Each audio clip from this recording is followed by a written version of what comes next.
Bien, muy buenas tardes, seguidores y seguidoras del Club de las Letras, asistentes a este acto en directo y también oyentes de la radio de la Universidad de Jaén, Unirradio Jaén, a través del 103.9 dial FM. En esta ocasión volvemos a estar de enhorabuena, desde luego, pues celebramos la literatura en estado puro y además con un invitado de renombre, Antonio Fontana. Él ha sido y es, de hecho, Premio Gijón 2020 por la obra que hoy presenta en nuestro espacio, el Club de las Letras, iniciativa del Vicerrectorado de Proyección de la Cultura y Deporte de la Universidad de Jaén, en colaboración, como ya he manifestado, de la radio de la Universidad de Jaén, Unirradio Jaén. Bien, pues la obra con la que obtuvo ese premio, el Café Gijón 2020, lleva por título Hasta aquí hemos llegado, y es justamente, como digo, el libro que hoy presenta aquí. Antonio Fontana es malagueño, licenciado y máster en periodismo. Durante su carrera profesional, nuestro invitado ha estado íntimamente vinculado al diario ABC, del que ha formado parte durante 30 años, de los que casi 20 ha ejercido como coordinador de la sección de libros del suplemento ABC Cultural. En esta ha publicado tanto crítica literaria como entrevistas y reportajes. Entre sus obras destacan títulos como Sol Poniente, Hostal Parisien, Plano detallado del infierno o De hombre a hombre. Con el perdón de los pecados, nuestro invitado, Fontana, quedó finalista del premio Café Gijón en el año 2003, galardón con el que, tal y como ya hemos indicado antes, pues se alzó finalmente en el año 2020 con esta novela. Hasta aquí hemos llegado. Antonio Fontana, ¿qué tal? Bienvenido al Club de las Letras. Buenas tardes y muchas gracias por la invitación a ti, a la Universidad de Jaén y a toda la gente que ha venido a escucharnos. Muchas gracias. Bueno, pues hablamos, si te parece, sobre tu afición a la literatura, tu vocación, desde cuándo y además desde cuándo eres consciente de ello. De tu vocación, de tu afición por la literatura. Pues no te digo que desde el primer libro que leí, pero desde el segundo libro que leí, seguramente. Quiero decir que todo escritor es lector y el que diga otra cosa miente. Yo soy primero de todo lector y bueno, pues empecé a leer, pues en aquellos tiempos. Soy del 64, pues los libros de los 5, de los 7 secretos, de los 3 investigadores, de ahí pasé, no sé, así rápido a Agatha Christie, de repente por la literatura de terror y me fui abriendo paso como pude, arramblando con los libros que había en la casa de mis abuelos, que eran muy lectores. Y bueno, pues poco a poco se me fue metiendo en la cabeza, supongo, ¿no? Se me está inventando, la idea de ¿y por qué yo no? ¿Y por qué no puedo yo contar una historia? Bueno, pues empecé a hacer chupinaditas y a rellenar páginas y bueno, supongo no, estoy seguro, convencido, a copiar, yo qué sé, pues a los autores que me gustaban, que me hacen, no lo va a leer nadie. Y quiero decir, cuando yo voy a alguna charla con estudiantes interesados en el mundo de la creación, en el mundo de la escritura, si me piden un consejo, yo solo doy uno, que copien lo que más les gusta. Isabel Allende, copia Isabel Allende. Stephen King, cópialo. ¿Qué pasa? Que llega un momento que estás tan aburrido de copiar que entonces poco a poco vas encontrando tu voz. Bueno, primero como lector y luego como escritor. O sea que no fue con el primer libro, pero seguramente sería con el segundo o con el tercero. ¿Tú eres consciente de que tu estilo haya experimentado algún tipo de evolución? Y si ha sido así, ¿establecerías algunas etapas? No, etapas no, pero ha cambiado, sí, siempre cambia. Cambias como lector y cambias como escritor. Yo se me ocurrió un buen día, ya con más de un libro publicado y más de 2 y más de 3, de repente dije, voy a releer mi primera novela. Y dije, Dios mío, ¿quién ha escrito esto? No eres el mismo, no puntúas igual, no escribes igual. Y yo dije, esto es un horror, ¿esto cómo se publicó? Bueno, ese libro hoy me parece malo, pero yo necesito ese primer libro para llegar al segundo libro. Los libros son como escalones, tú vas subiendo unos escalones, son tu literatura. Ese libro hoy me horroriza, pero sin ese primer libro no habría llegado aquí, no estaría hoy aquí. ¿Consideras que es esencial tener un espacio con los lectores de partir con ellos para hablar? Sí, yo donde mejor me lo paso es en los clubes de lectura, me lo paso bomba y me dan de todo. Me tiran piedras, vamos. los lectores, o sea, no son complacientes, me refiero a eso, y hace muy bien, hace muy bien. Y sobre todo me descubren cosas de mis libros. Yo alguna broma digo, anda, eso no lo he escrito yo, eso lo copié de internet. Es una broma, alguno se lo cree, pero sí, o sea, el saber de primera mano qué impresión causa un libro mío o cualquier libro, creo que es fundamental, sobre todo porque muchas veces se nos pregunta a los escritores, ¿por qué escribís? Pues yo, francamente, yo escribo para comunicarme. Es decir, si no quisiera eso, terminaría la novela, la guardaría en el cajón y pasaría a otra cosa. No, yo quiero comunicarme, necesito provocar algo en alguien. Es decir, sacar una sonrisa, sacar una carcajada, que se horrorice con una página. Cualquier cosa menos que el lector llegue a la última página, cierre el libro y diga, pues vaya. Si dice, pues vaya el lector, yo he fracasado estrepitosamente. Si he conseguido arañarle un poquito, me doy por satisfecho. ¿Cuáles son las principales premisas que hay que tener en cuenta para dirigir una sección de libros, por ejemplo, en un magazine como Análisis Cultural?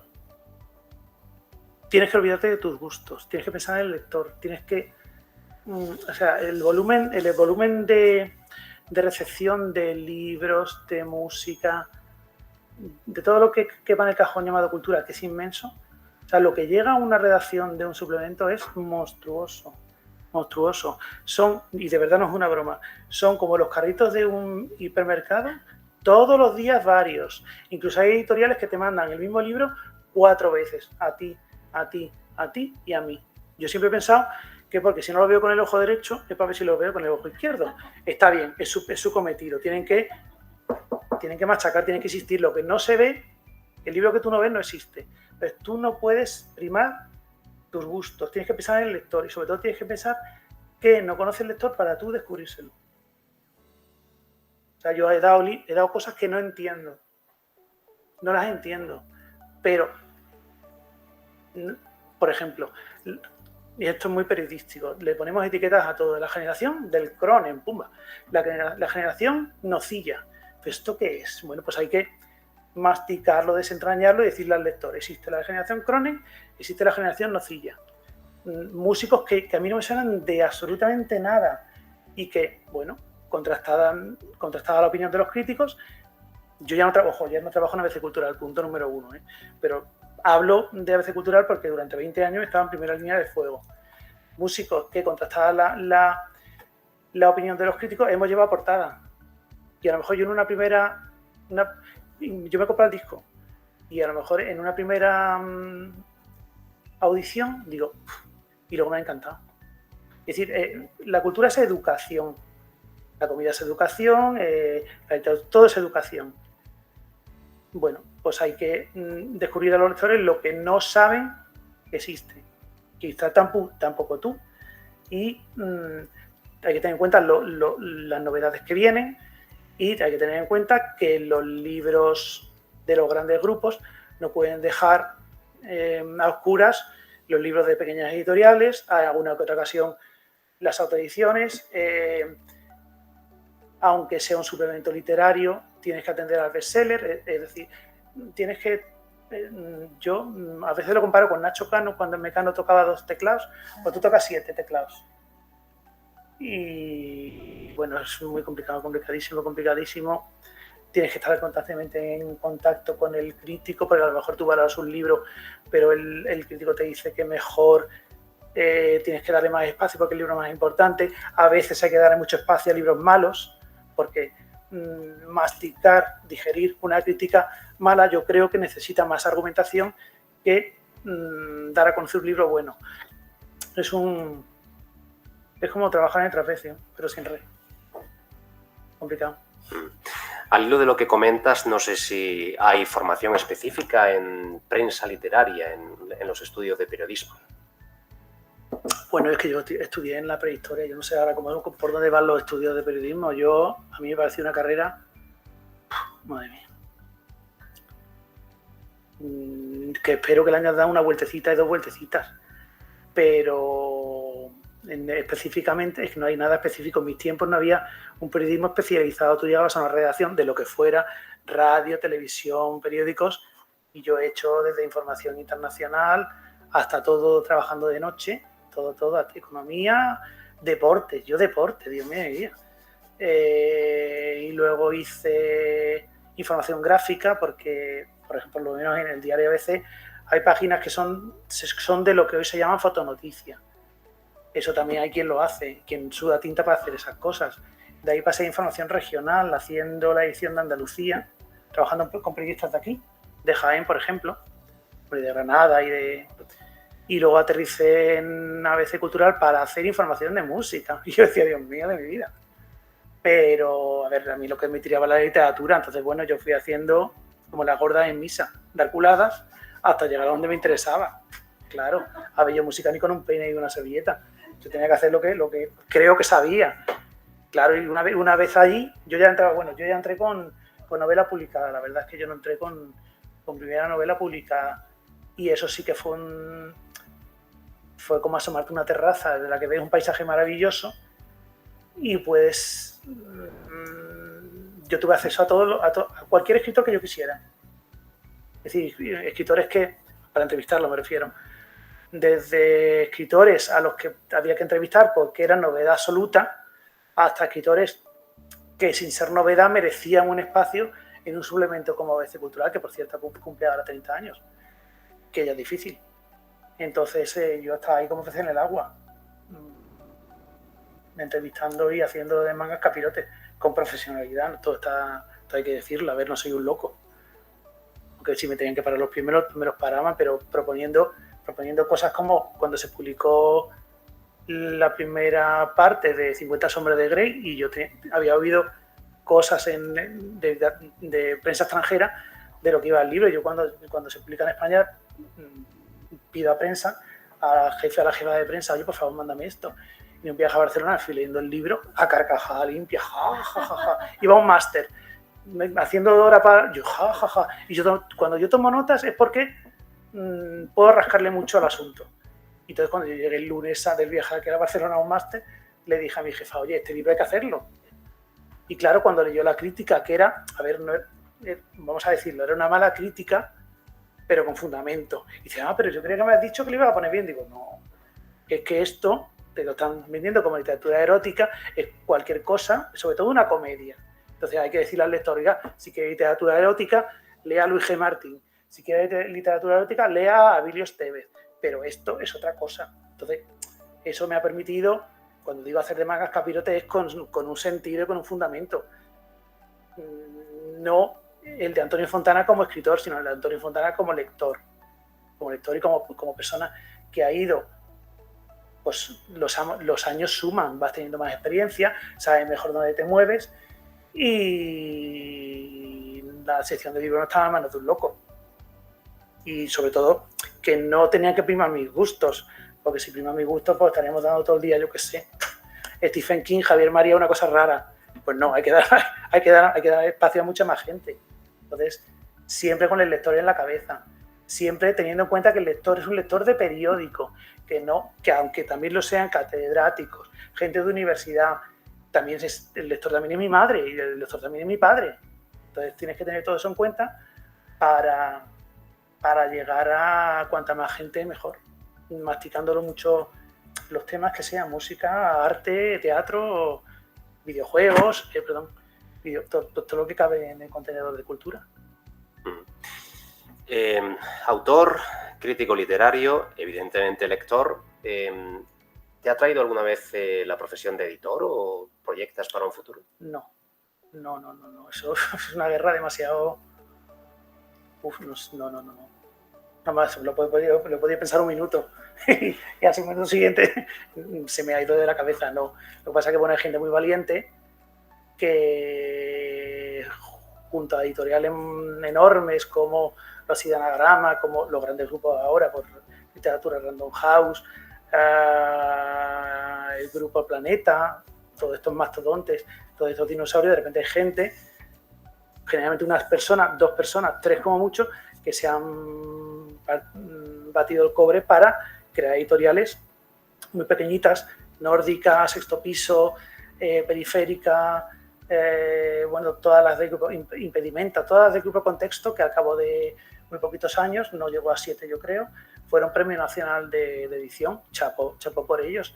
Y luego pues ahora mismo hay una eclosión enorme de pequeños sellos que todos tienen su espacio y realmente como tienen menos medios, lo que publican lo escogen muchísimo más, porque claro, si tú eres un megagrupo, tú tiras la caña todas las veces que quieras, porque sabes que si no vendes de esto, vendes de esto.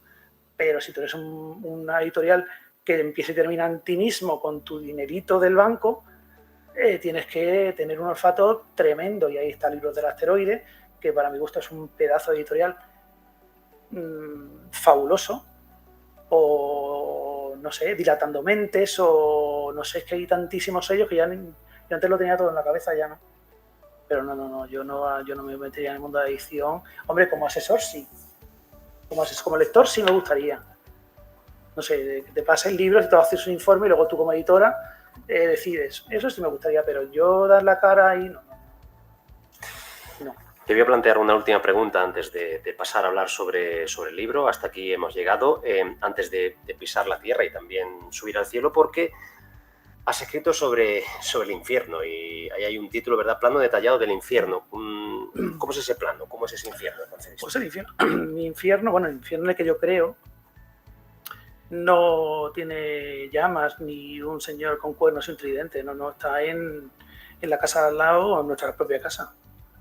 Está muy cerquita, muy cerquita. No sé si fue Camus que dijo el infierno son los otros o nosotros mismos. Es un infierno de carne y hueso. De carne y hueso. Es decir, a mí, por ejemplo, no tiene nada que ver, pero sí tiene que ver. Las películas de terror que a mí me gustan no son Las casas malditas ni los terrores sobrenaturales. No. Es el asesino con el cuchillo que lo tienes, te respira aquí. Eso sí me lo creo. Entonces, el infierno no tiene nada que ver con el infierno que nos han contado en la Biblia. No. Es mucho más terrorífico.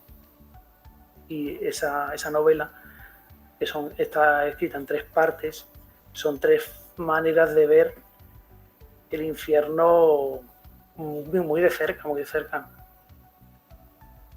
Sí.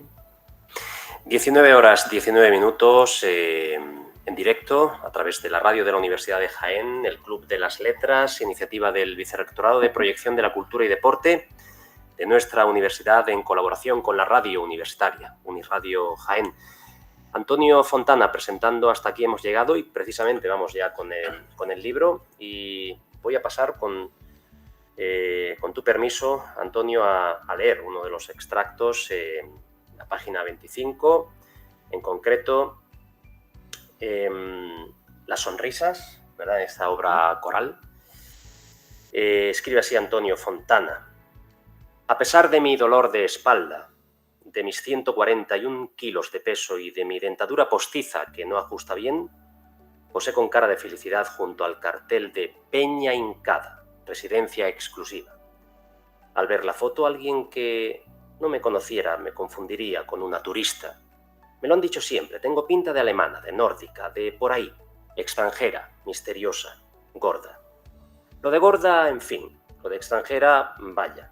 Ojalá lo de misteriosa. Aguantando la respiración, es decir, metiendo la tripa lo más posible, así me imagino que debo de salir en la foto. Y digo me imagino porque no la he visto todavía, aún no la he recibido. Llevaba una semana en la residencia y me costaba memorizar los nombres de todas las internas, distinguirlas, sus locuras, sus manías, sus achaques, desde el banco más próximo al aparcamiento entre las salpicaduras de sangre de unas amapolas, espiaba con disimulo el ir y venir de las visitas que suben hasta aquí. Cosa que sigo haciendo, faltaría más. Lo de espiar a las visitas, no por afán de cotilleo, ¿qué va? Por simple curiosidad, para entretenerme. Porque en Peña Hincada el tiempo pasa muy despacio. ¿O será que en Peña Hincada el tiempo no existe? Al bajarse aquellas 2 mujeres del coche, las saludé con la mano. ¡Yujú! Y les pregunté si querrían hacerme una foto con sus teléfonos móviles. Un capricho de anciana, me justifiqué. Tenían prisa, pero accedieron. ¿Serán tan amables de enviármela? les rogué antes de que se encaminaran hacia la puerta principal y sus letreros de residencia de señoritas Peña Hincada, reservado el derecho de admisión. Peña Hincada, no sé si un microcosmos que representa nuestro mundo, nuestro día a día. Te voy a contratar para el audiolibro. No, eso, que te voy a contratar para el audiolibro. No, es un microcosmos, sí, por eso nadie tiene, muy pocas tienen apellido, porque no necesitan todas, ni siquiera nombre, todas las internas se conocen por el mote, y claro, al poner un mote, tú pones en el mote toda la mala leche que puedes. Claro, nadie se llama la Socor, nadie se llama el alma en pena, nadie se llama la enterradora, ni la Millones, ni no sé. Es un mundo aparte. Un mundo aparte de soledad. Están ellas solas, alguna visita de vez en cuando, aunque yo tengo mis dudas de si realmente hay visitas, si hay alguien que las va a visitar, pese a lo que diga las sonrisas. Y bueno, ¿qué tienen ellas? Lo único que tienen son muchos años encima, muchas enfermedades encima y muchas horas por delante. Bueno, o no. A lo mejor no tienen muchas horas, tienen muy poquitas horas, porque como suelo decir, están en la parrilla de lanzamiento. Pero lo que tienen sí es su pasado para darle vueltas, como cuando nos comemos una aceituna, estamos... Entonces ella lo que tiene son sus vivencias, pero una de ellas, la Socorro, lo dice o lo deja caer. Nuestras vivencias reales o inventadas. Tampoco creo que el lector puede salir del libro con la duda de si lo que ha leído es verdad. Eso es, desde luego, la verdad de ellas. Ahora, que sea lo que han vivido, yo tengo mis dudas. Bueno, ahí están todas ellas, las 12 o 13. Yo cuento a la aparición, que simplemente aparece, se ríe y desaparece. Pero bueno, es la que con la que se abre la novela. Y una de ellas pues le da por pensar que si no se habrán deshecho el director y el médico del cadáver, y habrá que buscarlo. Pero bueno, claro, mientras ella dice que va a buscarlo, pues cada una va tomando la palabra. Hay algunas que hablan poco, porque en todo grupo social hay gente menos habladora. Hay algunas que hablan mucho, porque en todo grupo social hay gente que no para. Y bueno, pues así están todo el día quitándose la palabra de la boca. Pero esta soledad a la que tú te refieres, digamos, se plasma a través de una cámara con objetivo, pues eso, sin subjetividad, sin ningún tipo de intención por tu parte de crítica a la desafección, ¿o hay sí, realmente no, toda la crítica del mundo? Es decir, la novela yo no quiero, o no creo que se vaya a leer o que se haya leído como una crítica a la residencia. No, hace una labor muy importante, es una crítica al abandono. Ahí están los hijos de la Millones, las hijas de la Cien Pies. Bueno, mamá, te lo vas a pasar fenomenal. Adiós, ya volveremos. Creo que la comida es muy rica, mamá. Ya te llamaremos. Claro. Entonces, algunas se lo creen. Algunas se creen que van a ser visitadas por sus hijos. Claro, el tiempo pasa. Y ya se van dando cuenta de que no. O esporádicamente sí vienen a verla, pero es un abandono en toda regla. Y la crítica es crítica de novelas a nosotros mismos. A que si tenemos algún familiar a nuestro cargo, pues es muy difícil que nos hagamos cargo de esta persona, porque los trabajos de hoy son morrocotudos, no dejan tiempo libre. Y porque si yo tengo a alguien a mi cargo y yo no soy médico, ni ATS ni nada, quiero que esté en las mejores manos. Pero mi trabajo no termina, mamá, y te quedas. No, mi trabajo empieza a mamá y te quedas. Yendo a visitar, estando pendiente de esa persona. Entonces es una crítica a nosotros, a la sociedad en la que vivimos. Una crítica a eso, como una crítica a la forma de hablar que tenemos hoy en 2022. Una forma de hablar en la que no hablamos de las cosas directamente, buscamos siempre subterfugios. Bueno, yo pretendo que tenga el libro muchas cargas de profundidad. Pero bueno, una cosa es lo que el autor quiere y luego otra es lo que consigue. Claro, tiene un libro en la cabeza y luego salgo por Cuenca. Sí, verdad, porque al final digamos que ese eco, esa reverberación que queda, tú aludías a una carga de profundidad, detrás de la carcajada, detrás del bueno, de los cuadros que en algún momento pueden ser costumbristas, que realmente pueden ser en algún caso también incluso anecdóticos, queda esa reflexión terminal, ¿no? Que va calando hondo y que nos hace plantearnos realmente, pues eso, qué es lo que haríamos nosotros en esa situación, ¿no? Sí, bueno, no que lo que haríamos, no que es lo que hacemos, es lo que solemos hacer. Y bueno, planteado todo, quiero decir, no es un libro tan indigesto como parece. Yo he intentado jugar con el arma del humor negro, porque si no es que hablar de la muerte y dices, uff, qué intenso este hombre, ¿no? O qué novela más poco digerible, pero si haces las cosas con un poquito con el colmillo retorcidos y echas un poquito de veneno, como decía Mary Poppins como cantaba Mary Poppins en la película, con un poco de azúcar, la píldora que os dan, pronto pasará. Pues no es lo mismo hablar de las cosas directamente a lo bestia que en plan de broma, bueno, como si estuvieras contando un cuento, como los cuentos, las batallitas del abuelo, con cierta gracia, en fin, con sorna, con mala leche. Yo creo que para escribir hay que tener muy mala leche, pero bueno, eso es idea mía. Si no he recabado mal la información, tú incluso en algún foro, en alguna entrevista destacado, que como fondo de esta obra está el de Camerón de Boccaccio, Sí, ¿no? sí. Esa peste negra. Sí. La pregunta que se suele hacer normalmente en estos tiempos, no sé si el confinamiento, si la pandemia ha tenido algo que ver en este libro, o si el libro se escribió antes, ¿verdad? Sí, estas cosas que pasan. Sí, yo siempre en mis novelas, sobre todo en las últimas novelas, siempre busco, bueno, no es que busque, es que se me mete igual que se me mete la idea de escribir sobre esto en la cabeza, siempre tengo en la cabeza también un libro que me puede servir de modelo. En el anterior, que es Sol Poniente, tuve como modelo Pasaje a la India, de Forster. No tiene nada que ver, es una novela que transcurre en Málaga, no tiene nada que ver con la India, pero bueno, hablo de la estructura. Y en este caso yo le di vueltas se me había metido en la cabeza la idea de releer el de Camerón, porque el de Camerón es una novela en relatos, vamos a decirlo así, que recrea la Florencia de la peste negra de 1300, 1400, no me acuerdo ahora, en el que un grupo de personas, son 7 mujeres y 3 hombres, huyen de Florencia para refugiarse en la campiña, van a matar los días contando historias. En este caso las historias son monográficas. Hoy vamos a hablar del amor cortés, hoy vamos a hablar del adulterio, así pasan los días. Lo que me parecía importante es que ellos se refugian de la peste negra. La peste negra está asolando Italia y Europa. Y yo, modestamente, el paralelismo que establezco es que mis protagonistas, de lo que intentan zafarse, es decir, la peste negra tú te puedes zafar, te mueres o no te mueres, pero de lo que intentan zafarse las protagonistas de mi novela, sin conseguirlo, es de un virus mucho más mortal que el de, bueno, mucho más mortal no, totalmente mortal, no el de la peste negra, que es el del de Camerón, sino el virus de la vejez, de ese nadie nos escapamos. Entonces ese paralelismo, es decir, personajes que se van cediendo la palabra, una amenaza, digámoslo así. Entonces ese es el paralelismo que yo establezco, por eso la portada de la novela es el de Camerón, por eso la novela se abre con una cita del de Camerón, pero es un paralelismo muy, vamos, que no lo entiende nadie más que yo.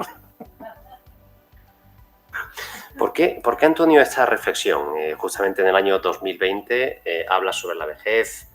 Se suele preguntar siempre a los autores y autoras si hay algo biográfico. ¿Es un momento en tu vida en el cual empiezas a pensar en ese punto de inflexión, cuando uno se va aproximando?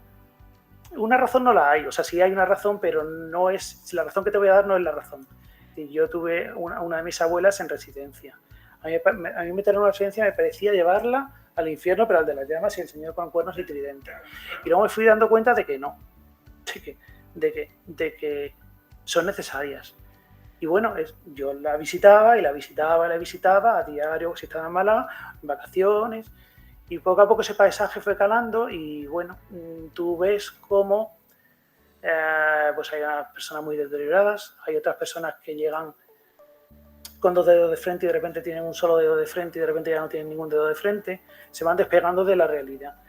Y viven en un mundo que se va convirtiendo en alucinado, en eso. Lo que te están contando llega un momento que tú dudas, digo, esto es una trola que me están contando. No puede ser que lo que están contando esta mujer o este señor. sea verdad. Bueno, pues todo eso poco a poco lo pones en una olla, la pones al fuego y al tiempo salen burbujas y se puede escribir. Bueno, claro, mientras escribe esto, piensas, ¿y esto a quién le va a interesar? A nadie. Pero vamos, eso suele ser muy corriente, ¿eh? Yo que he hecho muchas entrevistas a escritores me dicen, sí, claro, yo me puse a escribir esto. Claro, tú crees en lo que estás escribiendo. Yo me puse a escribir esto y pensaba, ¿y esto quién lo va a leer? ¿Esto a quién le va a interesar? Pero nosotros lo que hacemos es que terminamos un mensaje de socorro, vamos a llamarlo así. Lo metemos en una botella, le ponemos un tapón, estamos en una isla desierta porque el trabajo del escritor es completamente aislado. Yo cuando la gente decía, yo es que estoy confinado, yo decía, yo es que vivo confinado. Claro, es una exageración. Yo comprendo que si sois 7 de familia y os cruzáis en los pasillos y saltan chispas, pues claro, Dios mío de mi vida, estoy confinado. Pero claro, la vida del escritor es una vida muy solitaria, que no es ni física, estás aquí dentro. Te están hablando y tú estás al otro. Y me he perdido. No sé dónde estaba, no sé dónde estaba. Pero sigue confinado. Sigo confinado, sí. Eso sí. Voy a leer, si te parece, y si les parece también a los y las asistentes y a los y las oyentes de la radio de la Universidad de Jaén, otro pasaje de este libro que hoy presenta Antonio Fontana en el Club de las Letras. Hasta aquí hemos llegado. El rigor de las desdichas, página 111. Escribe así Antonio Fontana. Ya que no la vida, mis cosas son lo único que me queda. Lástima que me las roben cada vez que abandono la residencia rumbo al hospital para someterme a una nueva intervención quirúrgica. Biopsia. Cirugía de los dedos del pie derecho. Amputación del pie derecho. Amputación de la pierna derecha. Que así es como voy desprendiéndome de las partes de mi cuerpo, poco a poco, minuciosamente. Vivo más en el quirófano que en Peña Hincada, donde, aprovechando mis ausencias, me desvalijan. Aunque existe otra posibilidad aún más terrible, que cuando no las miro, a mis cosas les salgan patitas. Y si te he visto, no me acuerdo. Chao. ¿Sabrá el director lo que es la sorna? ¿Habrá oído hablar de la ironía? Me temo lo peor, porque no se lo tome a mal, doña Catalina, pero es usted un poquito, digamos, despistada, por si me ha ofendido. Todos lo somos, algo despistados, absolutamente todos sin excepción. Don Aniceto, usted, yo, cambiamos las cosas de sitio y nos gustaría tener memoria de elefante para acordarnos de dónde las pusimos. Lamentablemente no somos elefantes y terminamos volviéndonos locos. Me refiero a locos en sentido figurado. No se me vaya a preocupar. Locos de los nervios, locos de ansiedad. El día entero busca que te busca. Las gafas, el tabaco poético, la esperanza. Cierro los ojos. Apiádate de mí, le pido a Dios nuestro Señor. Dame paciencia. Oh, las perdemos, doña Catalina. Las cosas sencillamente se nos caen de las manos, de los bolsillos, de encima de la mesa. A todas horas, constantemente. ¿A que a usted también? Pues claro, vamos, doña Catalina, concéntrese. ¿Dónde vio por última vez eso que asegura haber perdido? Eso que me han robado, señor director, eso que me han robado. Puntualizo. Bueno, el diálogo, que desde luego tiene un peso específico importantísimo en esta obra, no son reflexiones solo, sino también los propios personajes, que además el lector lo agradece, cada uno con su caracterización y con definición clarísima de lo que es su... La verdad es que yo tenía mucho miedo. Pensaba que lo que se me podía decir es, joder, todo el rato estaba escribiendo el mismo personaje. Tenía un terror a que no se diferenciaran un personaje de otro. Por eso casi todas tienen sus coletillas. Y desde luego, lo primero que has leído estoy totalmente de acuerdo. La ironía ha muerto. No existe. Tú en redes sociales no puedes ser irónico, no puedes ser sarcástico, porque te lanzan misiles tierra-aire. Nadie la entiende. La ironía ha muerto y es una pena, porque da mucho juego. Pero sí, los diálogos son muy importantes. De hecho, yo creo que cada vez lo voy entendiendo más así. En mis novelas lo que aplico son los recursos del teatro. Cada vez lo tengo más claro. Sí, en diálogo y en acotaciones y en todo.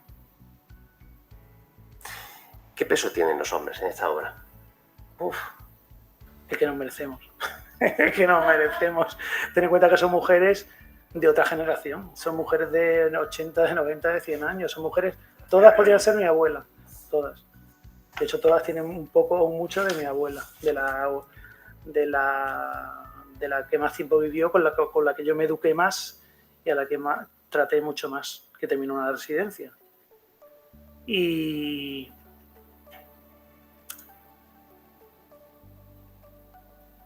me queda en blanco. ¿Dónde estábamos? Perdonadme. El que los corresponde. Hombres, sí. Entonces son mujeres que han vivido a la sombra de sus maridos o a la sombra de los hombres que han tenido a su lado. Y claro, lo retratan con toda la crueldad del mundo. A los 80 años de edad, a los 90 años de edad, algunas a los 100 años de edad, solo tienen un arma a su favor, que es la libertad de decir cualquier cosa, lo que piensan, lo primero que les pasa por la cabeza. Que te sienta mal, te aguantas. Que te sienta bien, pues bueno. Entonces, el retrato que hacen de los hombres no es que sea despiadado, que es... lo hacen con los colmillos retorcidos, lo hacen masticando, pero es que tú has visto los hombres que salen ahí, desde el director, desde el director médico hasta el marido de la Socorro o, bueno, el marido de A 100 pies sale corriendo. Son todos, solo uno, solo se salvan, creo que solo hay dos parejas, sí, no creo no, solo se salvan dos parejas. El marido de la jukebox, porque ella es la única, de las pocas que dice yo he sido muy feliz, y la que fue mujer de El alma en pena, que es la única pareja, la única protagonista lesbiana que hay en la novela. Solo se salva ese marido y esa mujer. Los demás son todos de liquidación por derribo. Pero vamos, con fundamento, no está todo justificado. Sea un crimen, lo pagan. Yo estoy interesadísimo, diría, o apuntaría y subrayaría, en dos personajes. Bueno, me parecen todos fascinantes, pero dos de ellos me gustaría que, si lo tienes a bien, Antonio, trasladases. ¿Qué es para ti la Millones y qué es para ti la Enterradora? ¿Qué representan? Pues la Millones es una persona que lo ha tenido absolutamente todo, la mejor educación, el dinero a las puertas, y lo que ha vivido es una vida desgraciada, vamos, terrorífica, pero con las cartas tan buenas que le entrega el destino, porque en el fondo tan malas, ella las juega bien y bueno, no es que se salga con la suya, pero sobrevive. Y la Enterradora, pues mira, la Enterradora, pues la Enterradora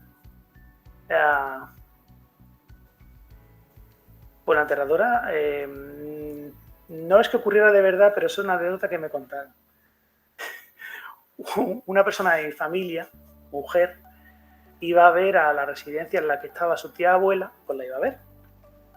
Y en una de estas visitas, yo no sé qué edad podía tener la señora en cuestión, 80 seguro, 85 pongamos. En una de estas visitas le dice a esta chica de mi familia, bajando la voz, le dice, mira fulanita, yo sé que en esta habitación estamos tú y yo solas, pero yo veo gente. Claro, a mí cuando me contaron esa anécdota, que probablemente me la contaría sonriendo, a mí me entró un escalofrío por la espalda terrorífico. Bueno, eso, tirando de ahí, porque claro, la novela, si son tantos personajes, tiro de muchos hilos, pero la génesis de ese personaje es esa anécdota. ¿Qué más hay? Pues hay, bueno, también el afán de poner en evidencia otra relación, como muchas que se viven, claro, que es la de la madre con el padre. Es una relación pues de yo te pongo los cuernos, en fin, el pan nuestro de cada día. Bueno, eso hay varios hilos de los que tirar en cada personaje y dentro de un personaje también varios hilos. A mí otra de las cosas que me han fascinado del libro son, o es la dinámica, ¿verdad? Polifónica, como varias voces entremezclándose. Incluso en algún caso tengo anotado el uso creativo de las comillas, también de las mayúsculas, creo recordar, ¿no? En algún bueno, caso. Yo he jugado con todo, desde con la tipografía sí, hasta con todo lo que he podido. Sí, es porque es muy gráfica la... Sí, porque yo quiero que... Hay un personaje, por ejemplo, se llama La 100 pies, que se llama así porque ella todas las tardes espera a que su hija, cuando es pequeña, vuelva del colegio, la espera en el banco de una plaza. y el banco está justo enfrente de una agencia de viajes. La agencia de viajes cada lunes y cada martes cambia los carteles promocionales. Entonces la mujer se sienta y mientras llega la niña, pues lee sobre París, ve Viena o el África Negra o Nueva York, King Kong. Claro, es una mujer que va obsesionándose y luego termina comprando planos y estudia ciudades. No va a viajar nunca, jamás en la vida va a viajar. Pero ella, bueno, sí, de alguna forma sí viaja. Entonces yo quería que el lector, esos carteles que está viendo en los 100 pies, los viera el lector. Juego también con la tipografía en todo lo que se refiere a Peña Hincada. Quiero que los lectores vean los carteles de Peña Hincada, los de Silencio, por favor, todo esto. Porque al final, bueno, no voy a destripar la novela, pero quiero que el lector piense si realmente hemos estado durante 200 páginas donde creemos haber estado o hemos estado en otro lugar. Pero sí quería visualizar todo eso, pues los carteles que lee la jukebox dura, porque es un personaje que me sirve para hablar de la guerra civil. Pues los personajes que ve en el bar, los carteles que ve en el bar donde conoce a que será su marido, con el que será muy feliz. Yo quiero que todo eso el lector no lo lea, sino que lo perciba de un vistazo. Entonces he intentado jugar con los diálogos, incluso con diálogos escalonados, que a lo mejor son cosas un poco extrañas de ver en una novela, pero bueno, yo digo, yo como hago croquetas, yo soy como una madre, digo, venga, voy a hacer croquetas, pues yo hago croquetas con los diálogos, con la tipografía, con todo lo que me dejen, yo hago croquetas. Voy a leer otro pasaje, página 45, La Socorro. Ese es mi personaje favorito. Pues vamos a ello. Paquita, hija, no seas pánfila y búscate a alguien que te haga llorar por el coño, me advirtió un día mi abuela, muy seria. Consejo que preferí ignorar. Pero claro, yo era joven y ya se sabe que cuando eres joven la cabeza no te funciona bien ni te da por pensar tonterías. Por ejemplo, que el amor es eterno. Y lo es, vaya si lo es, ya lo creo que lo es. Eterno mientras dura. Un parpadeo, eso me duró a mí el amor, o lo que yo, torpe de mí, confundí con el amor. Hasta que mi marido me obligó a ir abriendo los ojos a martillazos. Enseguida llegaron los pedos en el dormitorio y fuera del dormitorio, las malas contestaciones, el desinterés. ¿Peinado te gusta más, este o el de antes? Y mi marido, sin apartar la vista de la tele, ¿cómo era el de antes? Que no se acordaba del de antes, refunfuñaba encogiéndose de hombros. No es que no se acordara, es que le daba igual, ni siquiera se había fijado. No como yo, que sí empecé a fijarme, en todo, en su ingratitud, en su indiferencia, en las toneladas de desilusión bajo las que me fue enterrando. Esta lubina al horno está seca, a ver si te esmeras. Las lentejas se te han pegado, ¿pretendes que me coma esa bazofia? ¿Vas a salir a la calle con esas pintas? ¿En serio? Tendrá un mal día, lo disculpaba yo. Y a mi imagen en el espejo, seguro que cambia, Paquita, dale tiempo. Y mi imagen en el espejo, poniendo los ojos en blanco y golpeando impaciente el suelo con el zapato, tap, tap, tap, ilusa. Me encanta ese personaje. La verdad es que yo creo que no he escrito yo la novela, yo creo que la han escrito ellas. Es una idea muy rara, pero sí. Yo es la primera vez que me he divertido escribiendo una novela. Sufro mucho, yo soy de lo que sufre mucho. ¿Por qué no haré otra cosa? Pero aquí sí me lo pasa muy bien. Y de hecho, dejaba un personaje y me ponía con otro porque ya tenía otro en la cabeza. Bueno, o en la cabeza o aquí, susurrándome cosas. Pero ese personaje me encanta. Primero porque es el primero con el que yo me encuentro. Primero que escribo, que sale de la cabeza. Y es un personaje que en su 86 cumpleaños, 87, su marido le regala un ventiladorcito de toda pila del chino. Claro, la mujer entra en cólera. Normal. Entonces, eso sirve para poner sobre el papel cómo en una familia, en un matrimonio, en una pareja, el gesto más nimio desencadena huracanes. Vamos, esto no. Esta arena roja no es nada. O sea, es la Tercera Guerra Mundial en la mesa del desayuno. Y la verdad es que me encanta. Me parece que su vida es muy ingrata y que, bueno, también ya no con las cartas buenas, malas, ¿qué destino le da a las millones? Que esas las quisiera yo para mí. Sino con cartas malísimas, la pobre mujer, pues también sobrevive. De hecho, es lo que son todas, son supervivientes, son, bueno, mujeres que han ido como el agua se derrama, hay una fuga de agua, el agua ¿qué hace? Pues busca recovecos, busca por dónde escurrirse, por dónde salir, esos son ellas, supervivientes. Y ese personaje y la Millones, pero no la Millones, no, la académica, pero claro, porque la académica me ha dado auténticos dolores de cabeza, madre de Dios. Porque yo quería un personaje que hablara como una enciclopedia, claro. Pues tienes que leer enciclopedias, claro, o diccionarios. Realismo, en algún caso también, yo creo que incluso hiperrealismo. ¿Y realismo mágico? Sí. En todas mis novelas lo hay. Hay como... Bueno, en este caso más, porque sí, porque es un mundo alucinado. Vuelvo a decir lo mismo del principio. Lo que nos cuentan es verdad. Claro, lo que ellas imaginan es mentira. No, es que habría que... ¿Qué es la verdad? Si ellas creen que es verdad algo que no es verdad, deja de ser verdad. Es complicado. Sí, es un mundo en el que las personas se van despegando del suelo. Lo que te han contado siempre, de repente empiezan a darle un giro, un poquito más, y tú piensas, no sé, pero esto no es como me lo contaron al principio. De repente han añadido, están adornando. Realmente todos, cuando recordamos, adornamos. Yo siempre vuelvo a lo mismo. Es uno de los temas de mis novelas, la memoria. La memoria como mentirosa, como trolera, como escritora de ficción. De repente incrusta aquí recuerdos que jamás han ocurrido, pero tú pones la mano en el fuego y las dos manos en el fuego y dices, claro, si esto me lo dice la memoria, ¿cómo va a ser mentira? Entonces son ese tipo de personajes, de repente se van, su mente se va, bueno, no sé si decirse desintegrando, va entrando en otro estadio, ya no es la realidad del día a día, es lo que tienen en la cabeza. Recuerdos y falsos recuerdos. Por eso la Socorro dice, nos pasamos las horas contándonos nuestras vidas reales o ficticias. Efectivamente, no sabemos si lo que oímos sucedió o no sucedió, o sucedió tal como nos lo cuentan.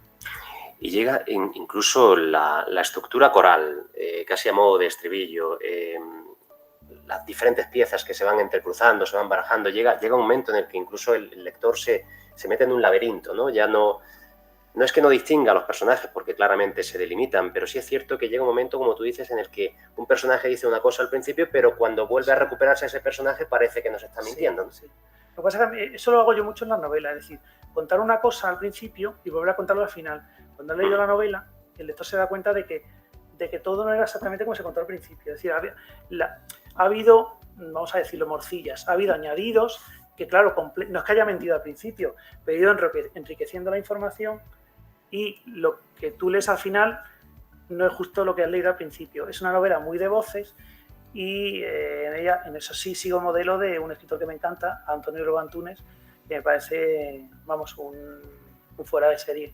O sea, voces que se superponen, lo que pasa es que, claro, él lo hace de otra forma y lo hace de premio Nobel. Ya va siendo hora de que se acuerden de él en Suecia. Esto es mucho más de andar por casa. Pero sí, son voces, son obsesiones, más que nada son obsesiones. Son recuerdos masticados como obsesiones. Realmente todas le están dando vueltas siempre lo mismo. El personaje de la Millones repite exactamente siempre lo mismo, pero con distintas palabras, que eso me le ocurra, ¿no? Pero en cada parlamento va añadiendo un detallito. En el siguiente parlamento, 2 detallitos. En el siguiente, 3 detallitos. Entonces, cuando tú tienes toda la información, descubres otro personaje. Sigue siendo la Millones, pero te das cuenta de cómo ha jugado esas cartas que son lo que tenía para vivir. Última o penúltima pregunta que te voy a plantear antes de dar paso ya a la intervención de los y las asistentes, si es que lo tienen a bien. Me voy a la típica pregunta que se suele hacer, ¿verdad? Que es, puede ser, bueno, porque escribiste este libro, pero sobre todo el título a mí, bueno, pues me ha hecho pensar mucho. mucho, además cíclicamente. Y no sé, tú hablas de ambigüedad. Este título se puede interpretar como ese, digamos, momento, ¿verdad?, de la senilidad en el que uno ha llegado casi al final de su vida, hasta aquí hemos llegado, pero también como un golpe en la mesa, ¿no? Claro. Ya basta de esta situación, ¿no? Sí, hasta aquí hemos llegado cada personaje, hasta aquí ha llegado cada personaje, entonces le cuenta al lector su vida. Pero hasta aquí hemos llegado todas las internas de Peñincada, porque estamos hasta los mismísimos, y es el momento de que tomemos la palabra y nos venguemos de la vida miserable que hemos vivido, de los hombres tan cenutrios que hemos tenido al lado. Es nuestro momento, el momento de hablar a calzón quitado, que es como habla la gente a partir de los 80, a partir de los 90. Que es yo creo que es la máxima libertad. Dices lo que piensas y hay apenas. Te da igual. Que se enfaden, que no se enfaden, da igual. Claro, hasta aquí hemos llegado. Es un título con varios sentidos. Por lo tanto, se puede decir que es una novela aludiendo justamente y como eco a lo que acabas de decir, sin filtro. Totalmente, totalmente, sí, yo no diría esas barbaridades. Yo no diría esas barbaridades. Pues vamos a concluir con otro pasaje, además lo voy a leer íntegramente, página 75 de ese adorable personaje de la enterradora. Ya digo, página 75 y página 76 de este libro. Hasta aquí hemos llegado. Antonio Fontana, hoy invitado en el Club de las Letras, iniciativa del Vicerrectorado de Proyección de la Cultura y Deporte de la Universidad de Jaén en colaboración con la radio universitaria, Uniradio Jaén. La enterradora. Después, no fue unas horas más tarde ni una semana más tarde, tampoco un mes, unos meses más tarde. Después, fue un año después, también de madrugada, cuando tras tropezar en la oscuridad con la mesilla de noche. Perdón, en voz baja, que aunque la gente no se lo crea, es la mejor manera de hablarnos a los sordos. Hola, hija. Llevaba tiempo fingiendo tomarme las 1001 pastillas de colores con las que don Aniceto domestica mi hipertensión, mis arritmias, mis diabetes, mi artrosis y un dolor en la cadera recién operada que me estaba matando. En una palabra, mi mala salud. Bueno, en tres palabras. Me metía en la boca las pastillas y las escupía al menor descuido, confiando en que la ausencia de química en mi organismo me mantuviera despejada la cabeza. Quería tenerla lúcida para la vista o para la visita que había anunciado Cocoliso. Papá vendrá después, mientras don Aniceto se desesperaba. Tiene la tensión por las nubes, Antoñita. El corazón a 1000, disparado el nivel de azúcar. Va a entrar en coma, estoy por ingresarla. No me lo explico, hay que ajustarle el tratamiento. Y yo, qué farfaridad. Yo tampoco me lo explico, don Aniceto. Estoy pasmada. Almacenando pastillas y más pastillas dentro de la boca, en el interior de los carrillos, bajo la lengua, junto a las encías, por todas partes.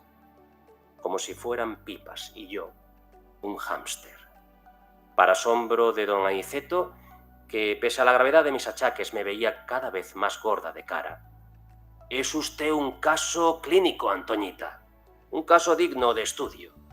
Las universidades se la rifarán, los hospitales, los centros de investigación. Ya lo verá. Acuérdese de mis palabras cuando la muerte, disculpe, cuando la fama llame a su puerta. Antonio, para terminar, este extracto a mí me recuerda un poquito a, bueno, como si las personas fueran objeto de experimentos, ¿no? Bueno, sí, y sobre todo ese fragmento y muchos más fragmentos, lo que pone en evidencia es el paternalismo con el que tratamos a los ancianos, que les hablamos como si fueran tontos de baba. Entonces, es otra de las críticas de la novela. Bueno, conejillos de India, el médico está intentando tratar a una paciente que no se deja, ella lo que quiere tener es la cabeza libre, o sea, no quiere tener ni un ápice de química en el cuerpo, porque cuanto menos embotada está, más visitas de muertos recibirá, porque lo que está recibiendo en su habitación es la visita de su hermano pequeñito, que murió, la visita de su padre que murió, la visita de su madre que murió. Entonces lo que quiere estar es con la cabeza en su sitio. El médico mientras tanto hace lo que puede, en este caso sí que hace lo que puede a un paciente que no se deja, pero creo que lo que prima es el paternalismo, cómo las trata el director, cómo las trata el personal que las atiende, no en cuidados, sino en el lenguaje. El lenguaje que utilizamos es muy peligroso. Y sí, es otra de las críticas de la novela. Pues casi una hora llevamos hablando, y además de forma muy gratificante, con Antonio Fontana. No sé si hay preguntas en el público entre los y las asistentes, Marta. Bueno, Antonio, encantada. Hola, igualmente. Un placer. Me ha gustado mucho estar este ratito escuchando. Bueno, yo antes de saber que venía, me acuerdo que leí una entrevista, porque bueno, yo suelo leer para el vicerrectorado y para estar siempre al día, estos suplementos culturales. Y no sé si fue en el diario Sur, creo recordar, o en el diario Sevilla, una entrevista que te hicieron a propósito del premio Café Gijón. Y me acuerdo que me llamó mucho la atención porque leí algo así como que tú sabes dónde quieras llegar cuando cuentas una novela, sí, pero no sabes cómo. Entonces yo me quedé absolutamente desconcertada, en el sentido de que yo nunca he escrito, soy una gran lectora, pero nunca he dado el salto. Entonces yo siempre pienso que un escritor tiene un motivo, ¿no? O sea, empieza a escribir, pero siempre, no sé, yo creo que me imaginaba que como que va a la deriva. No, pero es que no se trata de motivos. Es decir, los escritores, grosso modo, son de dos tipos. El escritor con brújula y el escritor con mapa. El escritor con mapa sabe por dónde va en cada momento de la novela, por dónde tiene que ir en cada momento de la novela. Sabe lo que pasa en el capítulo 1, lo que pasa en el capítulo 2, que para llegar al 4 tiene que pasar todo esto hasta que llega al final. Lo sabe todo absolutamente de su libro. Un ejemplo, Nabokov. Lo escribía todo en fichas y lo sabía todo de los personajes. Y luego estamos los que vamos con una brújula, es decir, sabemos que vamos al norte, pero no sabemos si vamos a ir por Cuenca, por Murcia, por Albacete. Es decir, yo he dicho, escribo para comunicarme, es uno de los motivos. Otro de los motivos por los que escribo es para saber qué pasa en la siguiente página. Porque si yo no me sorprendo, me aburro. Me dedicaría a ir al cine, me iría de copas, haría otra cosa. Pero yo necesito sorprenderme para sorprender al lector. Necesito, digámoslo así, reírme para que el lector se ría. Horrorizarme para que... Si yo no siento nada de eso, no te lo podré transmitir a ti. Entonces, la tipología es con mapa o con brújula. Sabemos dónde terminamos, pero no sabemos el recorrido que vamos a hacer. Y eso es lo que quise decir en aquel momento. Me parece muy, muy interesante, me quedé. Y a propósito del lenguaje que has dicho antes, me fascina también cómo el final de la vida está muy conectado con el inicio de la vida. Yo tengo 2 niños pequeños y recuerdo en las primeras tutorías generales de primero de infantil, la seño decirnos, ya no le habléis a los niños como, mira, un pipi. Claro, claro. Decirle un pájaro o un guagua, no un perro. O sea, y en este sentido sí, es verdad que esto conecta, ¿no? Así como hablamos con la gente mayor, como si fuera tonta de baba. Vamos, y somos personas inteligentes. Otra cosa es que vayan perdiendo capacidades. Pero vamos, como las voy perdiendo yo, que ya estoy un poquito teniente de una vida, pues vale, pues normal, pero no, sigo siendo el mismo. Entonces tú no puedes hablarle a una anciana como si fuera un niño. Es que pues, se te ofende, claro, con todo el derecho del mundo. Pero si hacemos todo eso, a lo mejor no nos damos cuenta, pero es como, ya está el abuelo con sus batallitas. Bueno, pues déjalo, escucha las batallitas, que a lo mejor las batallitas son muy interesantes. Y además seguro que la batallita, la primera vez que te la cuenta, no es igual que la vez número 107. Seguro que la va cambiando, la va adornando, porque todos cuando contamos la vida adornamos cosas. Anda, pues si no, menuda biografía más rollo tendríamos todos. Claro, somos los protagonistas de nuestra novela. Luego tenemos que pues, echarnos piropos. Claro que sí. Muchas gracias, ha sido un placer. A ti. ¿Hay alguna otra pregunta entre los y las asistentes? Perdón. Ya lo tengo. Bueno, me ha encantado. Muchísimas gracias. Pese a que me haya quedado en blanco. No, pero has aguantado las preguntas de Julio muy bien. Julio siempre tan agudo y ha estado genial. Hemos disfrutado muchísimo, creo que todos. Yo te quería preguntar, en sentido figurado, claro, ¿has eliminado alguna de las señoras en el proceso? No, ninguna. Ninguna. Sí es verdad que en un principio pensé que fuera una residencia mixta, pero ya se comieron a los... Si había algún residente, lo mataron. Fueron ganando terreno y dije, pues esto es mucho más divertido. Sí. Claro, también quería jugar luego con el nombre de residencia de señoritas, para ver lo ridículo del lenguaje que utilizamos en el siglo XXI, en 2022. Pero no he quitado ninguna. Y sí es verdad que algunas crecieron, otras crecieron menos, pero porque ya he explicado que en un grupo hay quien no para y hay quien es más metido para adentro. Entonces yo quería reflejar eso que nos pasa todos los días en una novela. ¿Y te habías planteado que hubiera distintos tipos de personas en el libro? ¿Cómo distintos tipos? No sé, pues estabas hablando de... La verdad es que no lo he leído, pero prometo leerlo.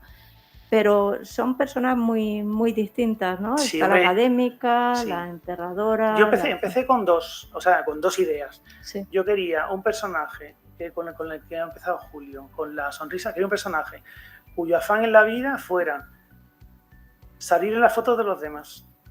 Salen unos novios de la catedral y ya se cuela y ya se queda ahí en la foto. Un turista que va por la calle y hace una foto y ya se cuela. O sea, una persona que vive para salir en fotos, que llega un momento que a lo mejor quien las ha hecho quiere, hacer limpieza. Y antes de romper dice, ¿y esta quién será? Claro, esta niña quién será, esta jovencita quién será, esta mujer quién será, esta anciana quién será, porque claro, ella tiene un largo recorrido en fotos que están en las casas de los demás. Ese personaje lo quería. Y antes de empezar quería también un personaje que viajara sin moverse del sitio, que es la Cien Pies. Ella ha contado que viaja pues leyendo sobre París, sobre Nueva York, sobre Viena, sobre lo que sea. Los demás, bueno, pues se me fueron apareciendo y empecé, aunque yo quería esos personajes, con quien primero empecé fue con la Socorro. Celebrando sus 80 y no sé cuántos cumpleaños, encantada de la vida, con una mierda de ventiladorcito de los chinos de 6 euros. Claro. La novela empieza con la Tercera Guerra Mundial, aunque no lo parece. Pero sí, yo quería barullo, quería mucha gente, quería vida. Es decir, no quería el típico ancianito que está mirando por la ventana, que no sabe si está mirando por la ventana o mirando el cristal de la ventana, no sabe lo que está haciendo. No, yo no quería una persona con la caída, no. Quería gente combativa. Que diera fuego, claro. Quería gente guerrera. Entonces, qué mejor que mujeres que llegan al momento de sentarse a tricotar mientras la guillotina corta pescuezos de sus maridos, de sus amantes y de los hombres que han pasado por su vida. Claro que quería colmillos. Gracias. Pues, ¿hay alguna otra pregunta?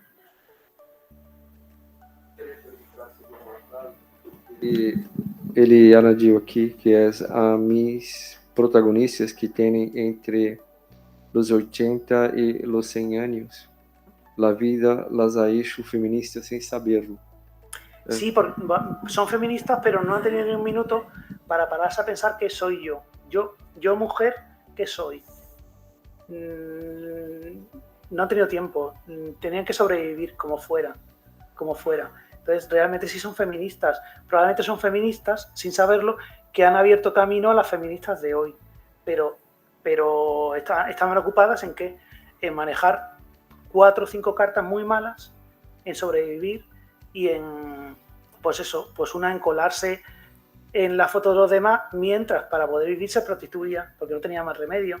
O una persona con muchísimo dinero que le salía por las orejas, aguantar a un marido que cada noche estaba con una mujer distinta, que sí, que tenía mucho dinero, pero que no tenía era amor.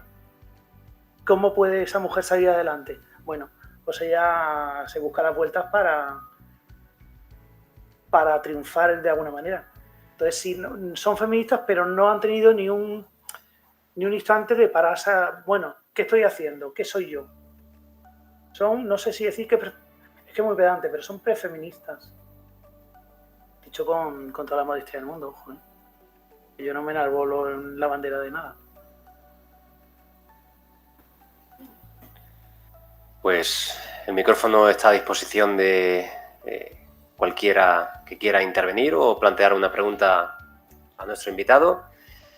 Si no, pues hasta aquí hemos llegado, ¿verdad? Hasta aquí. Bueno, y más hasta allá. Aquí hemos llegado. Más allá. Voy a sintetizar, ¿verdad? Para, digamos, despedir a nuestro invitado y también a los y las asistentes y a los y las oyentes de la radio de la Universidad de Jaén en esta cita con el Club de las Letras, con Antonio Fontana, quien afirma que desde su primero, quizás su segundo libro, ya se sintió absolutamente abocado a escribir, ¿verdad? Sintió esa vocación literaria, primero leyendo los libros de casa de sus abuelos, recordaba Los Cinco, recordaba obras de Agatha Christie, y en ese momento, en ese punto de inflexión, se preguntó por qué yo no, ¿verdad? Ahí nace, digamos, el germen de esa vocación. Y además alguien, nuestro invitado, que es muy explícito a la hora de, pues lanzar una sugerencia y además un aviso, digamos, a navegantes y un consejo a aquellos que comienzan a escribir. Hay que copiar hasta conseguir esa voz propia, hasta que encuentras tu voz, dijo literalmente. Preguntado acerca de su estilo y de la evolución de afirma Antonio Fontana que sin el primer libro, por más que quede distante o por más que pueda suponerle, digamos, asombro o incluso espanto, como es posible que yo escribiese aquello, desde luego el primer libro es el primer ladrillo y el primer escalón para ser lo que es hoy. Un escritor que desde luego disfruta de los clubes de las letras, que es justamente donde el autor o autora puede departir con sus lectores y además saber cuál es esa impresión que causa en ellos, porque lo más importante para Antonio Fontana es escribir para comunicar y desde luego provocar sensaciones o sentimientos en las personas que le leen. Cuando habla de su faceta como crítico literario, como coordinador de esa sección de libros, ¿verdad?, en el ABC, afirma que lo más importante, desde luego, es dejar de lado las prioridades o los gustos personales y desde luego, poner en primer lugar el deseo de descubrir a otras personas, a los lectores en este caso, aquello que no saben que existe. Subrayó muy claramente que la cultura es educación, como tantas otras cosas, y además se quejaba de alguna forma acerca de la inexistencia dentro de los estudios de periodismo de cuestiones relacionadas o de asignaturas específicas relacionadas con el periodismo literario o con lo que es la propia crítica literaria. Antonio Fontana, que afirma que al leer un libro, a la hora de aproximarse a los libros, él le gusta tomar notas, le gusta rascar en el asunto, dijo literalmente. Y alguien a quien además no le gustaría ser editor, pero sí asesor editorial, porque de hecho le gusta mucho leer y le gusta trasladar sus opiniones. Antonio Fontana además afirma que el infierno no tiene nada que ver con un sitio lleno de llamas y además con el personaje típico, con cuernos, el demonio. El infierno está mucho más cerca, puede ser precisamente el vecino y alude claramente al terror más racional que al terror sobrenatural. Y hablando sobre hasta aquí hemos llegado, se refiere a conceptos absolutamente epicéntricos en esta obra, como es la soledad de esos personajes que literalmente, cito, tienen muchos años encima y además muchas dolencias y le dan vueltas y vueltas a un pasado, a esas vivencias. Por lo tanto, el libro, y él así lo afirmó, es una crítica al desamparo, a la desafección y al abandono y además también a una sociedad que suele recurrir normalmente al subterfugio, a la perífrasis, para no tratar los temas que en algún caso son tabú. Nuestro invitado también afirma que lo esencial es hablar sobre verdades, pero que en algunos casos también utiliza el humor negro como herramienta y que además siempre tiene un libro como modelo antes justamente de iniciarse en la escritura, precisamente de su próxima obra. Dijo también Antonio Fontana una imagen bellísima: los escritores suelen lanzar mensajes de socorro o suelen escribir mensajes de socorro y los lanzan en esas botellas, ¿verdad?, desde una isla desierta, desde el confinamiento en el que siempre están. Una obra en la que él ha aplicado muchos de los recursos del teatro, como son las acotaciones, como son los diálogos, como es la ironía, que a propósito afirma que ha muerto, lamentablemente, y que además confiesa que entre todos los personajes que aparecen en esta obra, la Socorro desde luego es su protagonista, es su personaje favorito, una mujer de vida ingrata, así lo subrayó él. Bueno, todas ellas en realidad, según las define el autor, son supervivientes. Y termino afirmando, él lo dijo, nuestro invitado Antonio Fontana lo dijo, es una obra cargada de realismo, pero también de realismo, bueno, mágico, ¿verdad? Porque los personajes van despegándose poco a poco del suelo y el lector llega a plantearse a través de la ambigüedad que se percibe al leer este libro, qué es lo que de verdad hay en todo aquello que los personajes nos han contado, porque una de las constantes en su literatura es precisamente la memoria como mentirosa. Y me encantó la definición final cuando delimitó y diferenció al escritor que lleva una brújula y el escritor que lleva un mapa. Me quedo con también una de las últimas ideas que nuestro invitado, Antonio Fontana, Premio Café Gijón 2020 con esta obra, dijo, ¿verdad? Afirmó, los autores contamos la vida adornando cosas. Antonio Fontana, ha sido un verdadero placer. Muchas gracias. Muchísimas gracias por su asistencia. Un placer. Gracias.